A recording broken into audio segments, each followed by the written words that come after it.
Look forward to getting back on the court tomorrow against Stillman. Obviously, a game that we get to play against school here in our city. And obviously, for us, it's an opportunity to get back on the court and compete again. So we're looking forward to that challenge. Coming off our last game, obviously we weren't pleased with the outcome, but I think we all felt like as a team, it's a game that made us better going in that environment against that caliber of opponent. We felt like we did a lot of good things. We're not happy with the way we finished the game, but certainly I think for our team, beginning to realize what we're capable of. You look at the things that we've tried to emphasize is getting better every day, and we feel like we're making strides to do that.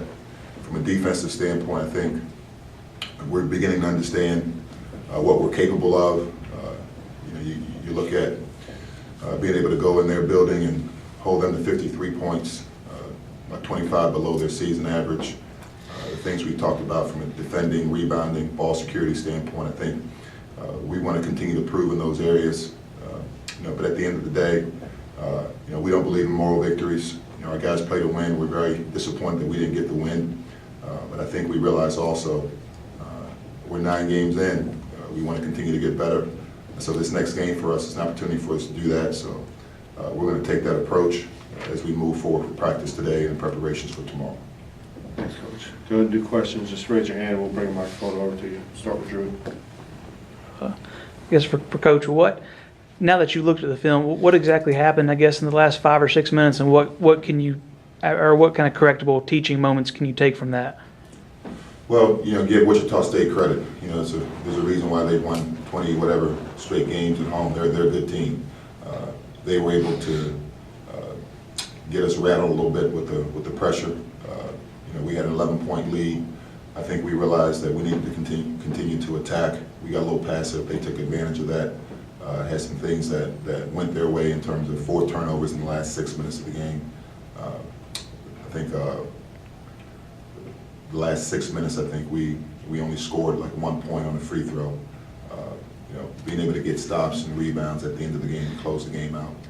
All those things you look at, and I think we realize there are a lot of things that we could have done, that we should have done differently, that would have made it a different outcome. But that's a learning experience, and I think it'll only make us better as we move forward.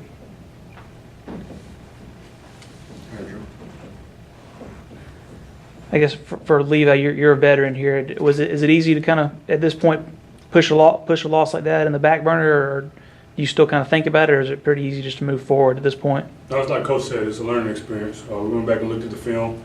There's a lot of things we could correct. There's a lot of things we did well. So, we're just going to use that as a learning tool to get ready for the rest of the games in the season. And like Coach said, we have to take today and get prepared for tomorrow. Other questions? For Jimmie, you had a pretty good game down there before you fouled out. What kind of confidence can you get from that game? It just shows me that I can help the team in a lot of ways on defense, and we can play a lot better.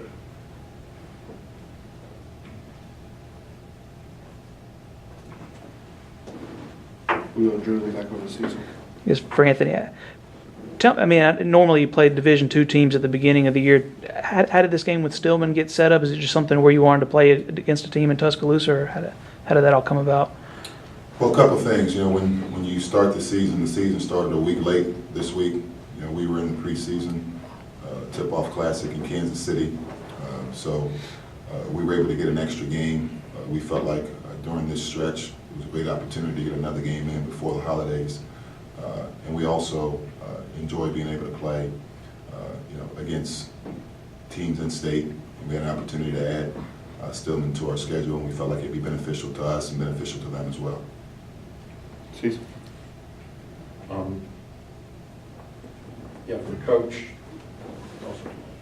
For Coach, as far as not just against Wichita's pressure, but through the game, do you have one guy that you consider the point guard, whether that's Ricky or Justin, or do you have different guys who are going to handle the ball at different times? How do you handle that, especially when teams are pressing you?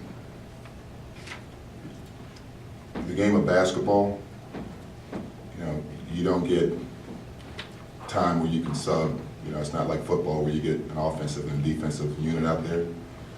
You can't determine whether a shot's going to go in or a shot's going to miss. So the thing that you have to do is you have to be able to play the game. So while you're out there, you got to rely on your habits and the things that you work on doing every day. You know, so the obvious question, Cecil, I think to your question is, yeah, we have a 1, a 2, a 3, a 4, and a 5 in the game at all times. You know, so is there a point you're trying to get to with the question? No, I was just curious, do you have one guy that you were trying to get the ball to bring it up, or is it just what the Yeah, I think like, you know, we allows? press, you know, so different presses take different things away from you. So you have a primary outlet, you have secondary outlets, you have areas that you want to get the ball in, areas you want to keep the ball from being thrown into. You know, so then you got to be able to make plays. Other questions?